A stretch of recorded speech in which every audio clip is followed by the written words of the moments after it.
How far would you go for a PlayStation trophy? If you want the biggest, baddest, most impressive PSN profile around, you're going to have to get your hands a little dirty. Hope you can live with yourself afterwards.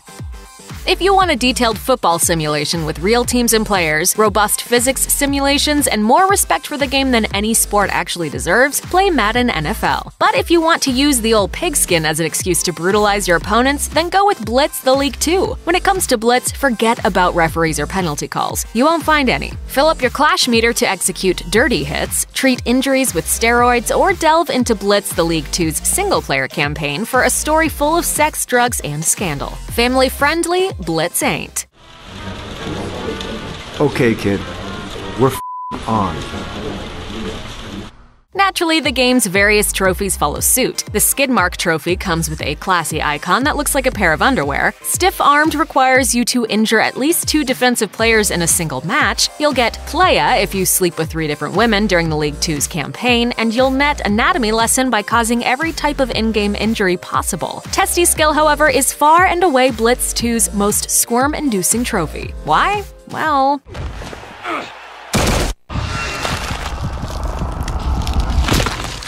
In order to earn Testikill, you must, as Blitz puts it, rupture 10 scrotums in any mode of play. As PlayStation Trophies observes, the easiest way to burst your opponent's nads is to dirty tackle them head-on, targeting their crotch. Occasionally that'll bruise a kidney, other times it'll burst the player's privates wide open. Testicular ruptures are remarkably painful injuries and are not something that any game should encourage. Blitz the League 2 makes you do it anyway, a lot.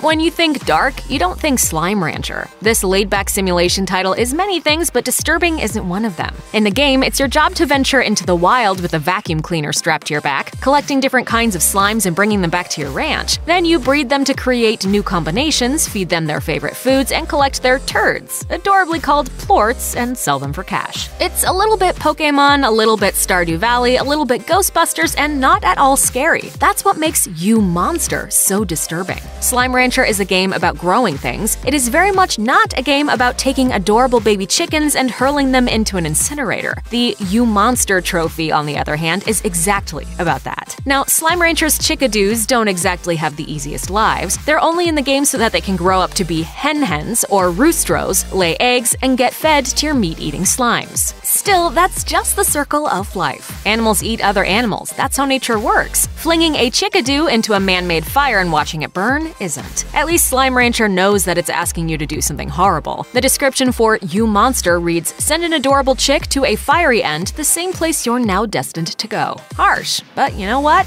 Pretty damn fair. Not every severely messed up PlayStation trophy is about sack attacking or chicken assault. Sometimes they're more problematic. For example, NieR Automata is a meditation on free will, war, and the nature of humanity that's twisty, bizarre, and really, really smart. But the first thing that most players notice is that Hero 2B's skirt is awfully short. Yeah, it's a little creepy, and it's pretty much the definition of fan service. It gets even worse once you play the game and learn that consent and agency, and whether the Android 2B is capable of either, are 2 of NieR Automata's major themes. Then you look over the game's trophy list and see what the "What Are You Doing" award requires. The description of the trophy reads innocuously enough, 2B's secret discovered 10 times. Doesn't sound that dark, until you realize that the secret is her underwear, and the way that you discover it is by angling the game's camera to peek up her skirt. It's an unwelcome intrusion. After you stare for a few seconds, 2B covers up and steps back, blocking your view. She's clearly not into it. After all, she has more important things to do than play pinup. And yet, to get the trophy, you need to violate 2B's privacy 9 more times. It's an unsettling part of an otherwise great game, although NieR Automata also asks you to delete your save file to save the world. Maybe creator Yoko Taro's just trolling, or maybe he just really likes looking at scantily clad ladies. Yeah, our money's on one of those theories, especially considering 2B's victory poses in Soul Calibur 6. Alert. We are being watched from below. From below?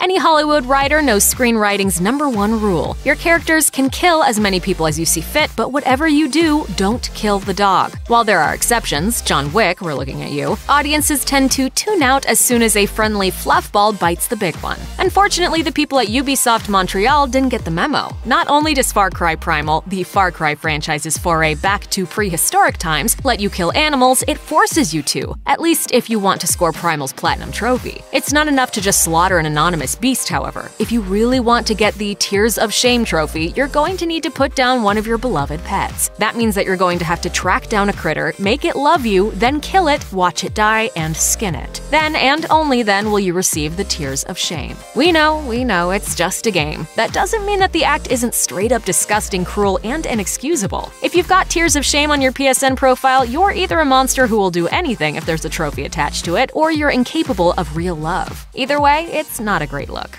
You're a monster! At first, Dishonored's clean hands sounds downright pleasant. Finish the game without killing anyone? What's so dark about that? But as you creep through Dunwall, you quickly learn a hard truth. Even in a no-kill run, Dishonored's corrupt nobility need to be dealt with somehow. Branding High Overseer Campbell with a heretic's mark, for example, won't kill him, but it'll force him to live out the rest of his life in shame. Instead of assassinating the Pendletons, you can do a favor for a local crime boss. In return, he'll take the brothers to their own silver mines, where So I'm gonna shave their heads and cut out their tongues and put them in one of their own stinking mines.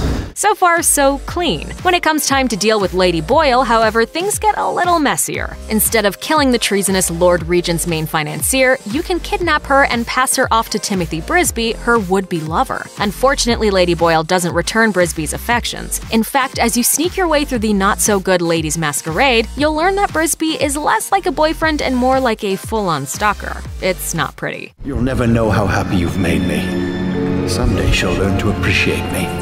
After all, she'll have her whole life.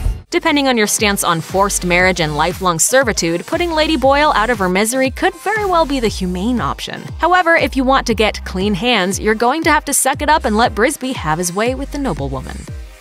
Thanks to the advent of horse-drawn carriages, it's easier to get around Assassin's Creed Syndicate's Victorian London than almost any other setting in the prolific franchise. Of course, if there are horse-drawn carriages, then there are horses, and as you can imagine, those magnificent beasts don't always mix well with your arsenal of deadly weapons. When the Assassin versus Templar action gets too heavy, horses occasionally get caught in the crossfire. When they do, they die. It's upsetting when an innocent animal catches a stray bullet and passes away. It's even worse when you're the one pulling the trigger. And yet, that's exactly what you're going to have to do if you want to score Syndicate's darkest trophy. In fact, you're going to have to pull the trigger multiple times. In order to score the aptly named What Is Wrong With You trophy, you need to flip 5 horse-drawn carriages by putting down the horses pulling them. Given that many carriages have 2 horses attached, that means you might need to slaughter up to 10 creatures to succeed. Hope that platinum trophy was worth it, and good luck living with yourself, you heartless monster.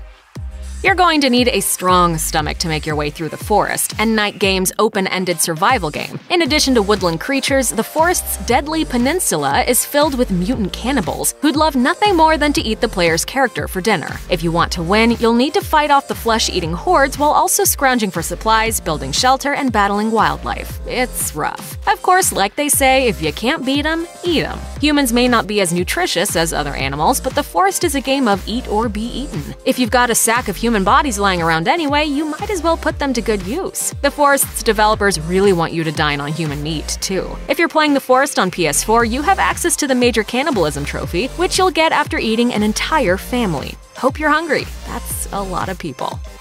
Why did the American buffalo disappear? Well, if you have Red Dead Redemption's Manifest Destiny trophy, it's because you shot them. All of them. In real life, the United States government waged war on the beasts, which are technically bison, not buffalo, in order to devastate the Native Americans who lived on the Great Plains, making it easier for settlers to take the land for themselves. Independent hunters helped too. Lured by the promise of $3.50 for each buffalo hide, hunters flocked to the region and decimated the buffalo population. As buffalo remains flooded the market, prices dropped. Hunters had to kill even more to break even. They did. By the end of the 1800s, there were only a few hundred American buffalo left. That's where John Marston, Red Dead's beloved anti-hero, comes in. Manifest Destiny tasks Marston with killing the last buffalo in the Great Plains. That actually means wiping out the entire herd and driving the species to near extinction. No matter how you look at it, that's pretty nasty. Even the name Manifest Destiny has dark connotations. The phrase, coined by journalist John L. O'Sullivan, is commonly believed to refer to a 19th century idea that God has given white settlers the right to settle North America. Though, as historian Matthew Pinkster explains, it originally referred to O'Sullivan's belief that the country's right to possess land was a divine one. He said it was blessed by providence. It was the manifest destiny of the country